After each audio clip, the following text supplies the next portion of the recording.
Hello दोस्तों, कैसे हैं आप? आपका फ्लिक वीक में स्वागत है। आज ब्रांड न्यू एंटरटेनिंग मूवीज के बारे में बताने वाला हूँ, जो एकदम नई भी है और आपको बिल्कुल बोर भी नहीं करेगी। जिसमें थ्रिल है, एक्शन है, मिस्ट्री है, कॉमेडी भी है और ऑफ कोर्स हॉरर भी है। तो वक्त ना जाया करते हुए देखते हैं वो मूवीज कौन सी है। नंबर 1 पे है स्माइल। स्माइल एक साइकोलॉजिकल हॉरर फिल्म है जिसके सब्जेक्ट में नयापन है। इसे IMDb की 6.8 की रैंकिंग मिली है, जो वर्थ है।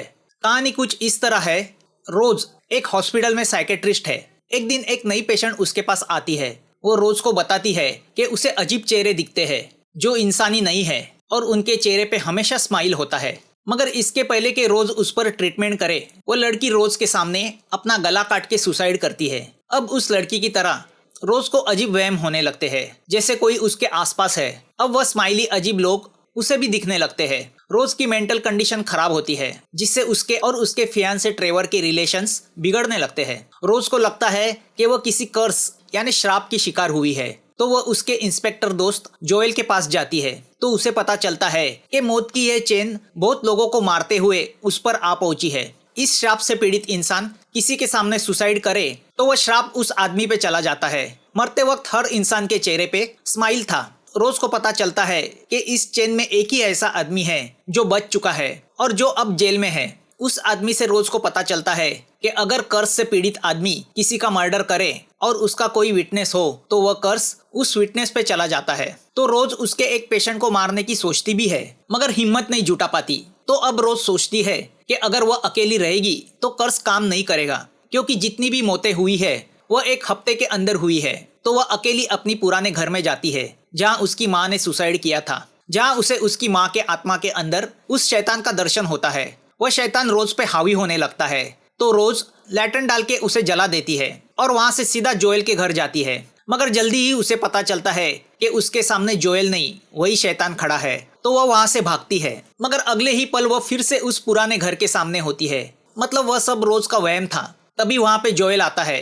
रोज उसे ही शैतान समझ के फिर से घर के अंदर आती है, जहाँ वो शैतान रोज के शरीर के अंदर प्रवेश करता है। जोएल दरवाजा तोड़ के अंदर आता है तो रोज खुद के ऊपर पेट्रोल डाल के स्माइली फेस से खुद को आग लगा देती है। कर्स रोज से जोएल के शरीर में ट्रांसफर होता है। मूवी डराने में कामयाब होती है। पूरी फिल्म में कई सीन ऐसे दिखाए गए हैं जो हमें सच्चाई लगती है, मगर वह रोज का वहम होते हैं। मूवी की इस तरह की एंडिंग से लगता है कि शायद इसका सीक्वल आ सकता है, तो इस फिल्म को जरूर देखें। नंबर 2 पे है the take over. The take over यह नीदरलैंड की मूवी है, जो एक थ्रिलर मूवी है। इसे IMDb की 5.2 की रेटिंग मिली है। यह एक फ्रेश मूवी है। मेल एक बहुत ही ब्रिलियंट कंप्यूटर हैकर है। उसने 16 साल की उम्र में मिलिट्री एयरबेस के कंप्यूटर को हैक किया था, क्योंकि एयरक्राफ्ट की वजह से समुंदर के सील को तकलीफ होती है। तो मेल अपने हैकिंग अच्छे कामों के लिए इस्तेमाल करती है और इसमें उसका आइडल है हैकिंग जीनियस बड़ी। तो मेल को एक दिन रोटरामैक्स कंपनी से उनके सेल्फ ड्राइविंग बस के सॉफ्टवेयर को चेक करने के लिए बुलाया जाता है। मेल को चेकिंग के दरमियान पता चलता है कि बस के सॉफ्टवेयर को कोई हैकिंग कंपनी कंट्रोल कर रही है। तो वह उस कंपनी में अपना खुद का वायरस डाल के उसे ब्लॉक करती है। मगर उसके बाद मेल पे जानलेवा हमले शुरू होते हैं। मेल पुलिस के पास जाती है, मगर वह लोग वहां भी पहुंच जाते हैं। अब वह कंपनी मेल को ग्राफिकली एक किलर के फेस पे फिट करके उसे ही किलर बनाती है। तो अब मेल के पास भागने के सिवाय कोई सॉल्यूशन नहीं रहता। मेल अपने बॉयफ्रेंड थॉमस से हेल्प लेती है, जो एक सीधा साधा इंसान है। मेल जान जाती है कि इस मामले में उसे एक ही आदमी हेल्प कर सकता है, और वह है बड़ी। तो वह बड़ी के पास पहुंच जाती है। बड़ी से उसे पता चलता है कि बस के सॉफ्टवेयर को हैक करने वाली कंपनी कोई और नहीं बल्कि रोटरामैक्स की पार्टनर चाइनीज कंपनी शाओमिंग है, जो अपने फेस रिकॉग्नाइज सॉफ्टवेयर को बस में इंस्टॉल करके उसके जरिए पूरे यूरोप के लोगों का डेटा हासिल करना चाहती है। अब उस चाइनीज कंपनी की तरफ से रॉजर मेल को धमकी देता है कि मेल उसका वायरस डिलीट करे, वरना वो उसे मार देगा। मगर मेल उनसे मुकाबला करने की सोचती है। रॉजर बड़ी को मार देता है। मेल रोटरामैक्स पहुंच के फेस रिकॉग्नाइज सॉफ्टवेयर के जरिए अपने बेगुनाह होने के सबूत इकट्ठा करने लगती है कि तभी रॉजर वहां पहुंच जाता है, मगर पुलिस उसे पकड़ लेती है। रॉजर गन से बस के कंट्रोलिंग सॉफ्टवेयर को डीएक्टिवेट कर देता है, जिससे बस आउट ऑफ कंट्रोल होती है। मगर मेल थॉमस के जरिए उस बस में कंट्रोलिंग डिवाइस डाल के उस बस को कंट्रोल में लाती है। मूवी में एक्शन है और नए टेक्नोलॉजी का गलत इस्तेमाल कैसे किया जाता है वह भी दिखाया गया है। एक क्वालिटी एंटरटेनमेंट के लिए इसे जरूर देखें, आप गारंटेड बोर नहीं होंगे। नंबर 3 पे है नोप। नोप एक साईफाई हॉरर मूवी है। इसे IMDb की 6.9 की रेटिंग मिली है। एक अलग सब्जेक्ट और लोकेशन इस मूवी को एक हटके मूवी बनाती है। एंड तक ये मूवी क्यूरियोसिटी बना के रखती है। स्टोरी कुछ ऐसी है कि ओजे का और उसके फादर का घोड़े का रैंच है। एक दिन ओजे के फादर घोड़े को ट्रेन कर रहे होते हैं कि अचानक ऊपर बादल छा जाते हैं और अजीब सी आवाजें आने लगती है और आसमान से कुछ चीजें नीचे गिरने लगती है। वह देख के ओजे हैरान होता है, मगर इसमें ओजे के फादर बुरी तरह जख्मी होते हैं। ओजे उन्हें कार से हॉस्पिटल लेके जाता है, मगर उनकी डेथ हो जाती है। गवर्नमेंट एजेंसीज उन्हें कहती है कि ऊपर से जा रहे प्लेन से कुछ चीजें नीचे गिरी होगी, मगर ओजे को उन पर विश्वास नहीं। ओजे की एमरल्ड नाम की एक छोटी सिस्टर भी है जो बातूनी है। एक रात एमरल्ड जोर से रिकॉर्ड प्लेयर लगाती है। अचानक घोड़े डिस्टर्ब हो जाते हैं, इलेक्ट्रिसिटी चली जाती है और ओजे को आसमान में वह अजीब सी चीज दिखाई देती है। ओजे और एमरल्ड को लगता है कि वह UFO है, तो वह उसे शूट करके पैसा कमाने की सोचते हैं। तो दूसरे ही दिन वो घर के ऊपर हाई डेंसिटी CCTV कैमरा लगा देते हैं, मगर कैमरा फिट करने वाला एंजल नाम का लड़का उनके इरादे समझ जाता है। रात को वह अजीब चीज आसमान में आती है और अपनी और कुछ चीजें खींच लेती है, मगर नकली चीजें फेंक देती है। ओजे कैसे वैसे उस चीज के चंगुल से बच जाता है, मगर वह चीज ओजे के घोड़े को उठा के लेके जाती है। CCTV पे साफ कुछ शूट नहीं होता, तो वो दोनों सोचते हैं कि उस UFO को शूट करने के लिए किसी प्रोफेशनल कैमरामैन को बुलाया जाए। तो वो होस्ट नाम के कैमरामैन से बात करते हैं। वह उनकी बकवास पे विश्वास नहीं रखता, मगर एंजल उनके साथ मिल जाता है। दूसरे दिन पास ही चल रहे एक सर्कस नुमा शो पे भरे दिन में वह चीज हमला करती है और वहाँ बैठे 30-40 लोगों को उठा लेती है। उनकी चीखें सुन के ओजे वहाँ पहुँच जाता है, तो अब वह चीज ओजे पे हमला करती है। अब ओजे जब उसको एकदम करीब से देखता है तो वह समझ जाता है कि वह चीज कोई UFO नहीं, बल्कि एक बड़ा क्रीचर यानी एलियन है जो जिंदा चीजों को खाता है। यहाँ घर में एमरल्ड और एंजल अकेले होते हैं, तो अब वह एलियन उनके घर पे हमला करता है। आसमान से उस एलियन ने खाए हुए लोगों के खून की बारिश होती है। अब इतने लोग गायब होने की वजह से वह सब न्यूज में आता है, तो होस्ट भी समझ जाता है कि एमरल्ड सच कह रही थी।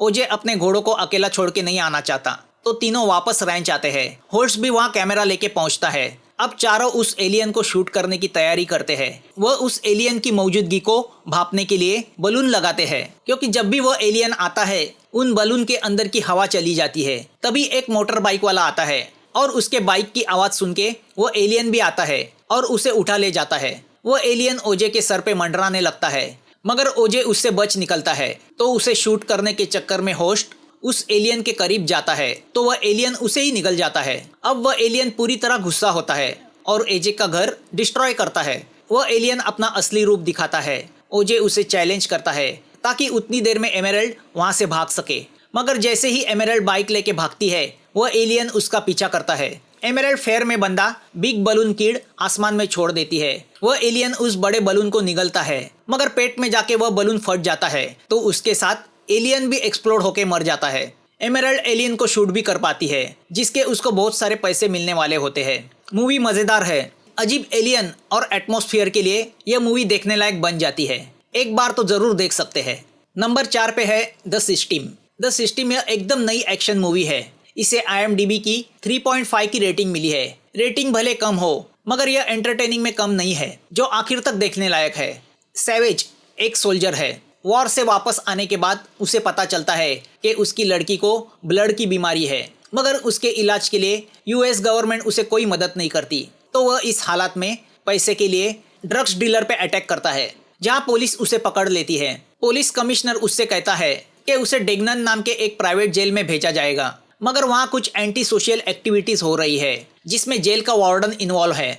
अगर वह कमिश्नर को उनका सबूत भेजेगा तो कमिश्नर उसे जेल से छुड़ाएगा। सैवेज लड़की की खातिर वह करने को तैयार होता है। सैवेज जेल में आता है तो वहाँ एक से बढ़कर एक क्रिमिनल होते हैं। उनमें से कुछ क्रिमिनल्स सैवेज पे अटैक करते हैं, तो बोन्स नाम का एक कैदी उसे बचा लेता है। सैवेज को उसकी सेल में एक मोबाइल मिलता है, जो कमिश्नर ने सबूत इकट्ठा करने के लिए रखा होता है। उस प्राइवेट जेल को चला रहा है वार्डन लुकास। लुकास अपने एंटरटेनमेंट के लिए जेल में प्राइवेट रिंग बना के, जिसे डंजन कहते हैं, वहाँ पे कैदियों की फाइट कराता है और उसका टॉप फाइटर है फ्रीवे। तो लुकास चाहता है कि अगले फ्राइडे फाइट में सैवेज पार्टिसिपेट करे। सैवेज को बोन फाइटिंग ट्रेनिंग देता है। सैवेज फाइटिंग में अपने ओपोनेंट को हरा देता है, जिससे जेल में उसका रिस्पेक्ट बढ़ जाता है और लुकास की एक्सपेक्टेशन भी बढ़ जाती है। एक दिन जेल में नेशनल वेट नर्स की सोशल वर्कर सैवेज से मिलने आती है, जो सैवेज से कहती है कि अगर उसे किसी भी तरह की हेल्प चाहिए तो वह करेगी। एक दिन जेल में फ्रीवे के लोग सैवेज पे अटैक करते हैं, जिसमें सैवेज को बचाते हुए एक लेडी पुलिस ऑफिसर घायल हो जाती है। तो सैवेज वार्डन से कहता है कि वह फ्रीवे के साथ फाइट करना चाहता है। फ्रीवे भी सैवेज के साथ फाइट करना चाहता है। दोनों की रिंग में फाइट होती है, जिसमें सैवेज फ्रीवे को हराता है। तो अब सैवेज जेल का टॉप फाइटर बन जाता है। वो फाइटिंग के सब सबूत कमिश्नर को भेजता है, मगर जल्दी उसे पता चल जाता है कि कमिश्नर भी वार्डन लुकास से मिला हुआ है। जेल में नशे का कारोबार भी चल रहा है। इतना ही नहीं, दूसरे जेल के फाइटर के साथ फाइटिंग अरेंज की जाती है। वो करप्शन देख के सैवेज सोशल वर्कर को उसने शूट किया हुआ मोबाइल का कार्ड देता है। अब दूसरे जेल का फाइटर सैवेज के सामने फाइट करने के लिए खड़ा हो जाता है। सैवेज उसे भी हरा देता है, मगर तभी यूएस डीईए के पुलिस आके वार्डन को पकड़ लेती है। सैवेज को रिहा किया जाता है। सैवेज के अच्छे काम की वजह से यूएस गवर्नमेंट सैवेज की लड़की का इलाज मुफ्त में करने को तैयार होती है। मूवी की स्टोरी टिपिकल है, मगर बोर नहीं करती। एक बार जरूर देख सकते हैं। और नंबर 5 पे है on the line. On the line यह एक ब्रांड न्यू थ्रिलर मूवी है, जिसका हीरो मेल गिब्सन है। इसे IMDb की 5.1 की रेटिंग मिली है। शुरुआत से लेके एंड तक यह फिल्म देखने लायक है। एल्विस कुनी क्लैट FM में रेडियो जॉकी है। उसका ऑन द लाइन यह शो पिछले 40 साल से पॉपुलर है। एल्विस इस शो में लोगों के प्रॉब्लम सॉल्व करने की कोशिश करता है। एल्विस मैरिड है और उसे एक लड़की भी है, मगर एल्विस का एक बहुत बड़ा प्रॉब्लम भी है। वह मजाक के नाम पे लोगों का इंसल्ट करता है, उन्हें दुख पहुंचेगा ऐसे प्रैंक करता है। वो यह नहीं सोचता इस बात से लोग कितने हर्ट होते होंगे। आज 12 बजे के बाद एल्विस का बर्थडे है।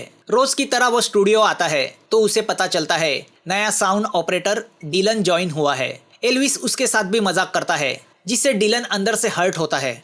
उसकी असिस्टेंट मेरी को एल्विस के स्वभाव के बारे में पता है। तो उस रात एल्विस का शो FM पे चल रहा होता है कि उसे गैरी नाम के आदमी का between the show on the line phone आता है। वो एल्विस से कहता है कि उसके भद्दे मजाक की वजह से उसकी गर्लफ्रेंड ओलिविया ने सुसाइड की है, जो कभी एल्विस के साथ काम करती थी।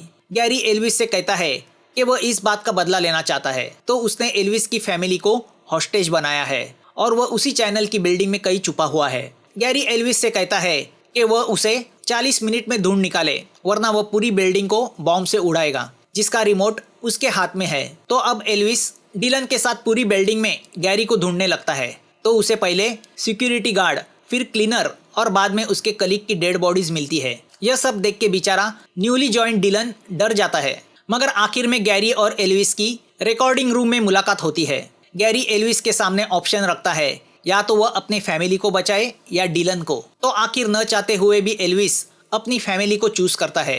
गैरी स्वेट पुलिस के जरिए एल्विस के फैमिली पे लगाया बॉम्ब निकाल के डिलन पे लगा देता है। अब डिलन पूरी तरह डर जाता है। गैरी बॉम्ब के रिमोट का बटन दबाता है और बूम, कुछ नहीं होता।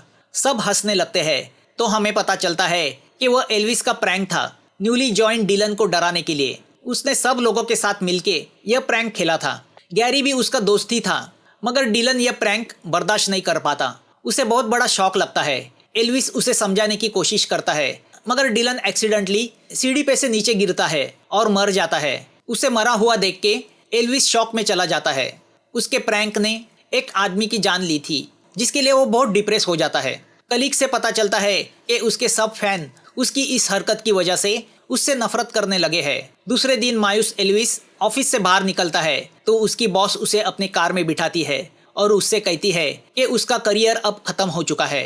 तभी अचानक बर्थडे का गाना बजता है। जब कार का ड्राइवर मुड़ के देखता है तो वो डिलन होता है। अब शॉक होने की बारी एल्विस की होती है। अब सब कलीग जमा हो जाते हैं और एल्विस से कहते हैं कि यह उसके बर्थडे का तोहफा था। वह सबके साथ प्रैंक करता है, तो उसे सबक सिखाने के लिए उन्होंने यह प्रैंक किया था। हमें यह भी पता चलता है कि डिलन कोई साउंड ऑपरेटर नहीं बल्कि स्टंटमैन है। एल्विस को सीख मिलती है कि प्रैंक किसी पे कितना गहरा असर कर सकता है। मूवी थ्रिलर से शुरू होके कॉमेडी पे खत्म होती है, मगर कहीं पे भी बोर नहीं करती और मेल गिब्सन के लिए एक बार देखना तो बनता है, तो इसे बिल्कुल मिस मत करना। तो यह थी आज की new best entertaining movies. Hope आपको अच्छी लगेगी, तो एंजॉय और प्लीज सब्सक्राइब, लाइक और शेयर करना मत भूलना। आपके कमेंट्स का हमें इंतजार रहेगा और डिटेल्स के लिए हमारे टेलीग्राम चैनल को विजिट करना मत भूलना।